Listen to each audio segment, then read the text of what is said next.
మీ business ఏదైనా మీ ఊర్లో promotion చేయాలంటే అది సుమన్ టీవీతోనే సాధ్యం. ఇప్పుడే సంప్రదించండి.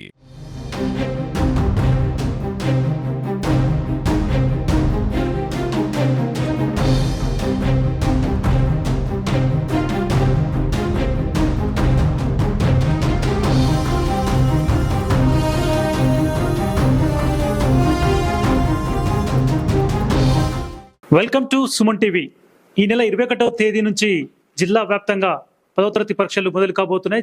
సిద్దిపేట జిల్లాలో పరీక్షల ఏర్పాటుకు సంబంధించి ఎటువంటి ఏర్పాట్లు చేస్తారన్న విషయాలకు సంబంధించి సిద్దిపేట జిల్లా విద్యాధికారి శ్రీనివాస్ రెడ్డి మనతో ఉన్నారు. వారిని అడుగుతున్నాం. సార్ చెప్పండి, జిల్లా వ్యాప్తంగా ఎస్ఎస్సీ పరీక్షలు ఎటువంటి ఏర్పాట్లు చేశారు? ఇప్పుడు ఈ నెల 21/3/2025 నుంచి 4/4/2025 వరకు ఎస్ఎస్సి ఎగ్జామినేషన్స్ నిర్వహించబడతాయి. అందులో మెయిన్ ఎగ్జామ్స్ 2/4/25కు కంప్లీట్ అయిపోతాయి. వొకేషనల్ ఎగ్జామ్స్ 3-4 తారీఖు లోపల నిర్వహించడం జరుగుతూ ఉంది. మన జిల్లా నుంచి మొత్తం 14,124 మంది రెగ్యులర్ విద్యార్థులు, అదేవిధంగా 14 మంది గతంలో వన్స్ ఫెయిల్డ్ క్యాండిడేట్లు మొత్తం అపేర్ అవుతా ఉన్నారు. అదేవిధంగా 1763 మంది వొకేషనల్ విద్యార్థులు ఈ పరీక్షకు హాజరవబోతా ఉన్నారు.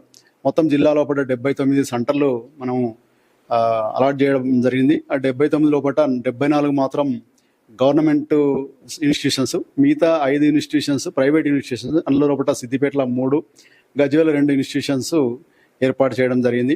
మొత్తం జిల్లా లోపల 25 స్టోరేజ్ పాయింట్లు అంటే పోలీస్ స్టేషన్లు. అక్కడ మేము వచ్చినటువంటి పేపర్ను క్వశ్చన్ పేపర్ సెట్ 1 కావచ్చు, సెట్ 2 కావచ్చు, 7 రూట్ ఆఫీసర్ల ద్వారా అక్కడికి మేము తరలించి అక్కడ ఏ రోజు బాక్స్లో 6 రోజుల లోపల ట్రంక్ బాక్స్ లోపల డిపాజిట్ చేయడం జరిగింది. అది విద్యార్థులకు కాల్ టికెట్లు అందాయా? కొన్ని కార్పొరేట్ స్కూళ్ళు ఫీజు చెల్లిస్తేనే ఇస్తారంటే అట్లాంటి సమస్యలు ఎక్కువ చూస్తున్నారు. విద్యార్థులకు హాల్ టికెట్లు అనేది ఆన్లైన్లో పెట్టిన ఆన్లైన్లో తీసుకోవచ్చు. వాళ్ళు ప్రైవేట్ కాలేజీలలో ఇవ్వాలని చెప్పేసి ఏం లేదు. ఈ ఆన్లైన్లో ఏదైతే జారీ చేయబడేటువంటి హాల్ టికెట్ ఉందో దాని ద్వారానే వాళ్ళు డైరెక్ట్ పరీక్షా కేంద్రంలోకి వెళ్ళి ఎగ్జామ్ రాయొచ్చు. 1 మినిట్ నిబంధన అమల్లో ఉందా? విద్యార్థులు లేట్గా వస్తే చర్యలు ఉంటాయి. మనం గతంలో అయితే 5 నిమిషాల నిబంధనలు అనేది మనకు సడలించారు. ఈ సంవత్సరం కూడా అదే ప్రకారంగా ఉంటుంది. పరీక్ష లీకేజ్ సంబంధించి సమస్య తెలియకుండా ఎటువంటి ఏర్పాటు చేశారు? పరీక్ష లీక్ అనేది ఏమీ లేదు. మన దగ్గర 26 సిట్టింగ్ స్క్వాడ్లను కూడా ఏర్పాటు చేయడం జరిగింది. 4 ఫ్లయింగ్ స్క్వాడ్లను ఏర్పాటు చేయడం, వాటి వల్ల పర్యవేక్షణ చేయడం జరుగుతూ ఉంటుంది. అదేవిధంగా ప్రతి ఎగ్జామినేషన్ సెంటర్కు ఒక 1+1 కానిస్టేబుల్ని కూడా నియమించడం జరిగింది. మాస్ కాపింగ్ పాల్పడే విద్యార్థులకు ఎటువంటి చర్యలు ఉంటాయి? మాస్ కాపింగ్ పాల్పడకుండా ఎటువంటి చర్యలు చేపట్టారు? మాస్ కాపింగ్ అనేది మన జిల్లాలో అయితే లేదు ఇప్పటి వరకు అయితే. అటువంటి మాస్ కాపింగ్ జరగకుండా అన్ని ఏర్పాట్లు కూడా చేయడం జరిగింది. ఇదివరకు అందరూ మేము చీఫ్ సూపరింటెండెంట్ డిపార్ట్మెంటల్ ఆఫీసర్లకు శిక్షణ కూడా ఇచ్చేసి వారికి కూడా చెప్పడం జరిగింది. ఎటువంటి పరిస్థితుల్లో కూడా కాపీయింగ్ అనేది ప్రోత్సహించడం జరగదు. ఎట్లానే ఎగ్జామ్ లాగానే జరగాలని చెప్పేసి కూడా మనం వారికి స్ట్రిక్ట్ ఇన్స్ట్రక్షన్స్ కూడా ఇవ్వడం జరిగింది. కార్పొరేట్ స్కూల్, ప్రైవేట్ స్కూల్ అంతా కూడా విద్యార్థులపై ప్రెజర్ పెడుతుంటే ఎక్కువ మార్కుల కోసం నిద్రాహారాలు మానుకొని అట్లా ఇబ్బంది పడుతుంటే వారికి ఇచ్చే సూచనలు సలహాలు ఎట్లా? ఇప్పుడు మనకు అన్ని 79 సెంటర్లో కూడా చీఫ్ డిపార్ట్మెంటల్ ఆఫీసర్, ఇన్విజిలేటర్ అందరూ కూడా మన గవర్నమెంట్ టీచర్లు మాత్రమే ఉంటారు. ప్రైవేట్ వాళ్ళని ఎవరిని కూడా ఒక్కరిని కూడా మేము తీసుకోలేదు.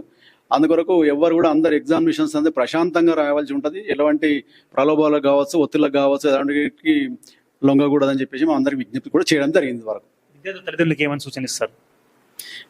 విద్యార్థుల తల్లిదండ్రులు ఏంటంటే వాళ్ళని నీకు ఇంత ర్యాంక్ రావాలి, అంత ర్యాంక్ రావాలి, ఇన్ని మార్కులు రావాలి, అంత మార్కులు వాళ్ళకు వాళ్ళని గట్టిగా అడగకూడకుండా వాళ్ళు ఎంత వస్తే అంత వచ్చే సరే అని చెప్పేసి వాళ్ళని ప్రోత్సహించాలి. అంతేగాని వాళ్ళని ఎట్టి పరిస్థితులు కూడా బలమెంతకుండా ఎగ్జామినేషన్ ప్రశాంత వాతావరణంలో ప్రశాంతంగా ఎటువంటి స్ట్రెస్ లేకుండా ఎగ్జామినేషన్ వచ్చింది ముందుగా రాసుకుంటూ రాని వాటి గురించి ఆలోచించి తర్వాత రాయాలి తప్ప కానీ అనవసరంగా రాని వాటి గురించి ముందే ఆలోచించుకొని వచ్చిన వాటిని ఇంకేసి రాస్తానంటే టైం సరిపోదు. కాబట్టి ముందే వచ్చిన వాటి రాసుకుంటారు. అట్లా ఆ ప్రకారంగా వెళ్ళాలి వాళ్ళు.